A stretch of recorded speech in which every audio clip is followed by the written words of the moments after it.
Hari Om. How are you? ఇవాళ first శ్లోకం చదువుతాను. పిల్లలు చెప్పండి. Join your hands. చదివి కలపండి అమ్మా. ఓం చెప్పండి అమ్మా. ఓం వక్రతుండ మహాకాయ సూర్యకోటి సమప్రభ నిర్విఘ్నం కురు మే దేవ సర్వకార్యేషు సర్వదా. దీని భావం ఏంటో తెలుసా పిల్లలు? భావము అంటే తాత్పర్యం అన్నమాట. వక్రతుండ మహాకాయ.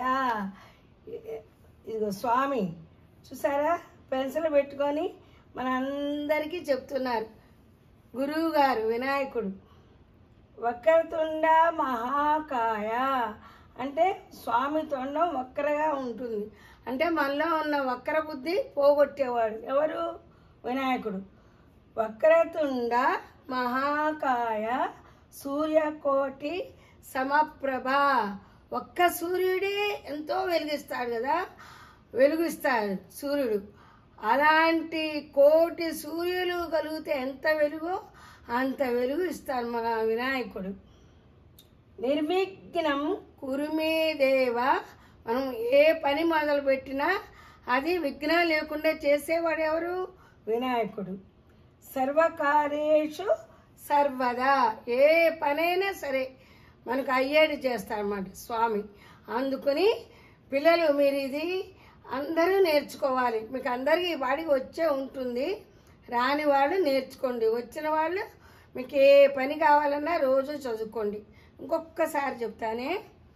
వక్రతుండ మహాకాయ సూర్యకోటి సమప్రభ నిర్విఘ్నం కురు మే దేవ సర్వకార్యేషు సర్వదా. నేను తెలుగు టీచర్ని కాబట్టి మీకు తెలుగు అక్షరాలు ఆ దగ్గర నుంచి అమ్మాహ వరకు చెప్తానే.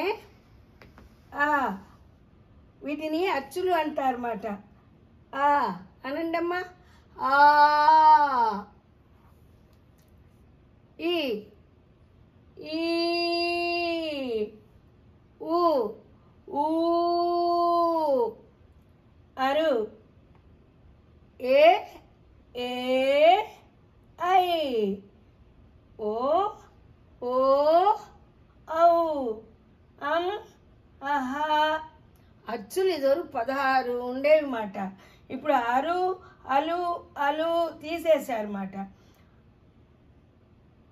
వీటిని ఏమంటారు? అచ్చులు అంటారు. అన్నప్పుడు తేలిగ్గా పలకాలి. అన్నప్పుడు దీర్ఘం తీస్తూ పలకాలి.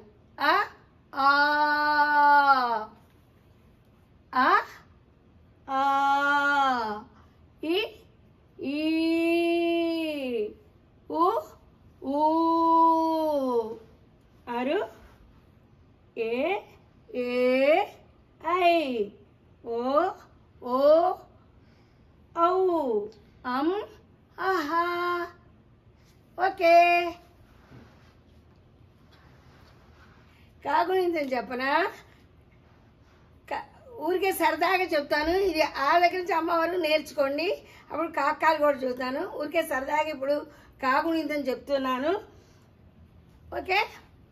కా కకర అకారముల కా, కకర ఆకారముల కా, కకర ఇకారములకి, కకర ఈకారములకి, కకర ఉకారములకు, కకర ఊకారములకు, కకర అరుకారములకు, కకర అరుకారములకు, కకర ఏకారములకే, కకర ఏకారములకే, కకర ఐకారములకై, కకర ఓకారములకు, కకర ఓకారములకు, కకర ఔకారములకౌ, కకార పోన సోములకం, కకార విసర్గన కహా. How is it? ఎలా ఉంది? మీకు అన్నీ ఒకటి తర్వాత ఒకటి నేర్పుతానే. శ్లోకం చెప్పాలి, తెలుగు నేర్చుకోవాలి. ఓకేనా? మీకు నచ్చిందా? నచ్చితే లైక్ చేయండి, షేర్ చేయండి, సబ్స్క్రైబ్ చేసుకోండి. బాయ్. ఉంటాను మీ శ్రీదేవి.